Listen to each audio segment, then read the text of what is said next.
You like a gimlet? I love a gimlet. Have you ever had an Eastside? No. Eastside is just cucumber and mint added to a gimlet. Okay, sign me up. So today here at Alchemix Bar, we're going to try 3 different gins that are local to us in Dubuque, Iowa. They're all 3 within 70, 75 miles of us. We've been to all 3.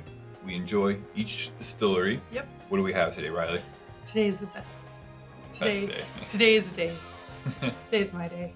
We have Clear Heart Gin from Cedar Ridge Distilling and Winery, or Winery and Distilling. Yeah, they're south of Cedar Rapids, Iowa. Yes, they are they're a national brand now. Absolutely. I think they're available in 35 states? Their bourbon is at least available in 35 states. And then we have the River Rose Gin from Mississippi Distilling Company. No, Mississippi River Distilling Company. Yep. I always forget the river. I know, it's right. They're right on the river, so it's super hard to remember that. We've been there. Everything here, everything close to where we live is Mississippi River something. Yeah, exactly. And they are about 10 minutes north of the Quad Cities, which is Davenport, Bettendorf. It's a beautiful location. They're literally right on the river. Mm-hmm. They have a nice outside patio. Blaum Brothers Distillery, or Distilling's Gin.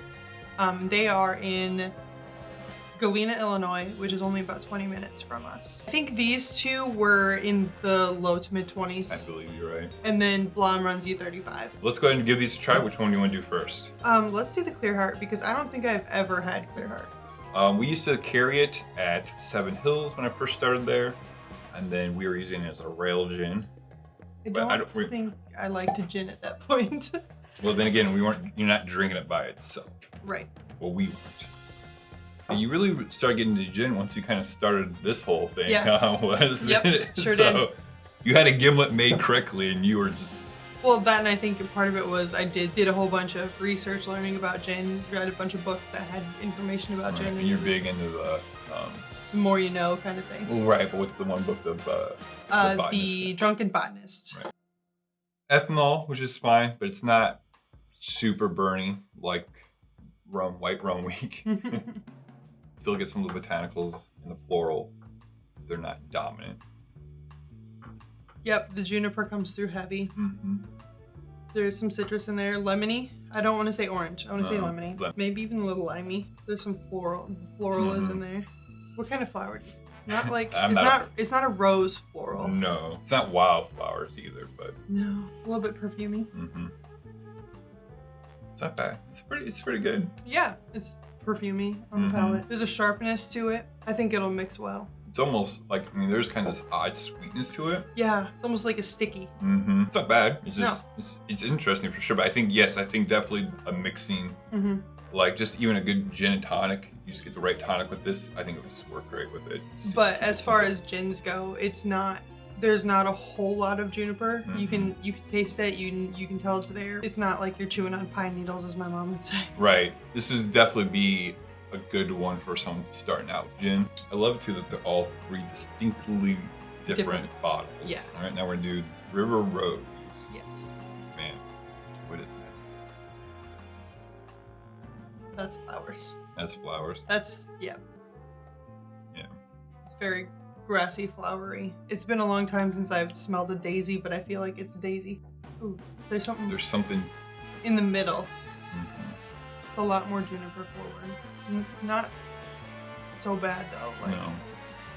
There's this other lane. Oh, it's menthol. That's what it is. There's so much menthol. That's what it is. I was like wondering, there's something in here that I'm just not used to picking out in gin. Vicks. Yeah, there's something else, man. I'll think about it throughout this whole episode. Yeah. There's this distinct smell that I can think of. I can't put 2 and 2 together right now. I mean, it's kind of vegetal too. Maybe that's what it is. Again, maybe in certain cocktails it would work really well in. That mint is just smacking me in the face. The menthol, and there's a little bit of peppermint too. Be interesting since we're doing the East Side with mint in it, how that's gonna then play with it. So yeah, I definitely think this one would work better in more complex cocktails. Yes. You know, more than just like a gin and tonic. Yeah, I think the menthol might be rough with citrus or with tonic. All right, so let's go ahead and try Blaum Brothers. We are both fans of this gin. Yes, this is the gin that got me to start but there's something about it. Like, I mean, there's ethanol, of course, but it's just a big smack in the face of juniper and coriander. Yeah. And I think that's why we both like it. Yes. Coriander is a little bit heavier than the juniper, which is what I love about it. Yeah. But that is definitely the smoothest of the three. And it's still very delicate. There's still there are still floral notes in there. And this is not a knock on these two because you want some gin. I don't know, in 12 years of bartending, I don't know a lot of people who just drink gin on the rocks. So it's not like it's a common thing. I mean, I think this would be the best in the traditional martini. I know it goes well with citrus because of the coriander note, but I don't know how I'd feel about it in other cocktails. I've had it in something with vermouth, and I wasn't a fan. Was it a Negroni that I wasn't a fan of this gin in it? Yeah, I think we made a Negroni with it, and it did not work well. Right. I think there are bitter notes in this, so I think those battle the Campari. That's true. I don't mind any of these gins. They work well. Good. You know, again, I think they're all going to work in their own certain cocktails for certain purposes. Yes. Well, just like most gin. Like I said, what we're going to do is I'm going to make an Eastside of these. Riley's going to try them differently. Or do I want to try them blindly? No. So Riley wants to prove herself. She wants to win. She definitely thinks she can get this. I've had a rough few weeks, guys. Yeah. So, but let's talk about our sponsor today. It is going to be us again. You might be sick of hearing about it, but you know. We're trying to sell coasters out Trying to sell coasters, support our drinking habit. Coasters with cocktail recipes on them. Yes. Stirring, Volume 1. What cocktails do we have? We have the Old Fashioned, the Negroni, the Manhattan, and the Sazerac. So these are just 4 classic stirred cocktails that everyone should, you don't even have to like them, but just kind of know in your arsenal in case someone wants them. They're very common. The coasters have the specs on them, and then they come with cards that have the actual ingredients and instructions. Full recipe on them. So yeah. This is going to be the first edition, Volume 1, and we'll have another volume coming out very shortly. Probably just 4 common bourbon cocktails. Still working on the details. Let us know in the comments if you have a specific, maybe, volume you'd like us to do. Yes, I know stirred is up. We're going to continue to do stirred, and we're going to do a shaken. But then I think the plan is to go by spirit. Yeah, we're still winging it. You know, we'll figure it out. So again, supporting these, links in the description. Use the coupon code COASTERS for 10% off, and we'll get them to you. Make great Christmas presents. Yes. So let's make Eastside.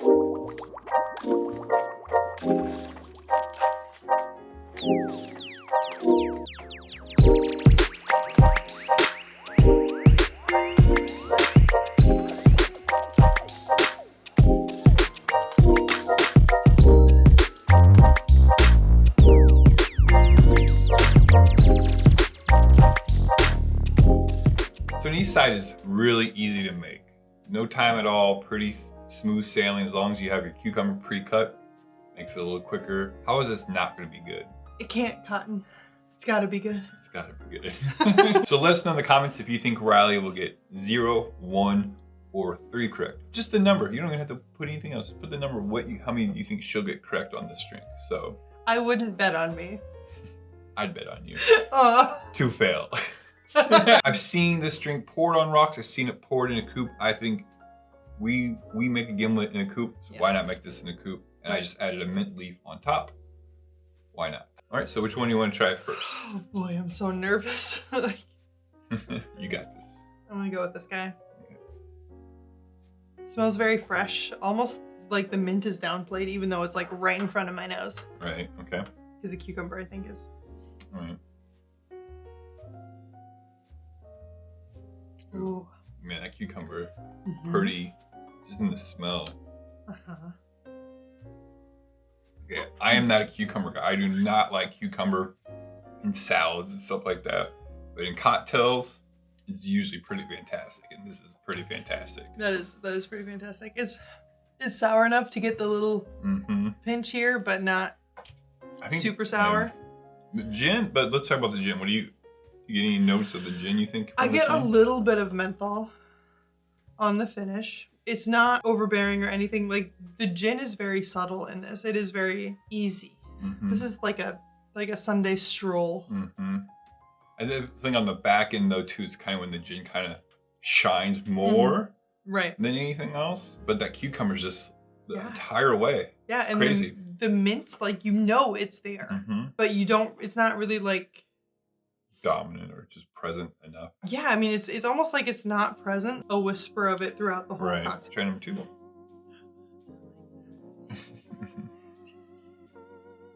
You You know. That's all we know to that song. Oh wow, this is gonna be tough. Cucumber's not. It's not as present, but like there is no way, if I ordered back to back, like drank this one then drank that one, I would be able to tell a difference. There's no way. Wow. No. Wow. This one might be a little sweeter. There's not as much menthol on the finish. There's more. There's a bigger gin bite. But yeah, like. I mean, we're gonna have to be splitting hairs. That's what I'm splitting hairs on. There might be some sort. She thought she had an easy day today. Thought I had an easy day with both videos we filmed today. This one smells totally different. Hiya. Okay. That one's different. Ooh, this one. The nose on it is. The gin is way more dominant than those. Yeah. This one is definitely more roller coaster-y. Like the gin's up front and goes away, then again finishes in the background. That one's the most floral out of them, I think. But as it stands. They're all very similar. Yes, but this one I think, if we're doing degrees of separation, I would say this one's maybe 3 and these two are like half away from each other. These two are closer, yes. And this one's further away. Yeah, but it's still in a very minute margin. Which one do you like the best? One of these two. And again, we're not like, this one's dominantly not good. It's just if we had to pick one. This one, I think I taste the cucumber a little bit more. I think the first one's more cucumber dominant. For sure. All right. The first one is light. It's the lightest of all 3 of them. Yes. If I had to say that. Yes, like if I was at the country club and I just got done with a rousing match of tennis, I would want the first one. Last one, I think the chillier it gets, the more happy I'll be to have that one. For the floral notes. Okay. And the last one is the River Rose. Okay. I think the bitter notes in there and the piney notes pull through a little bit more.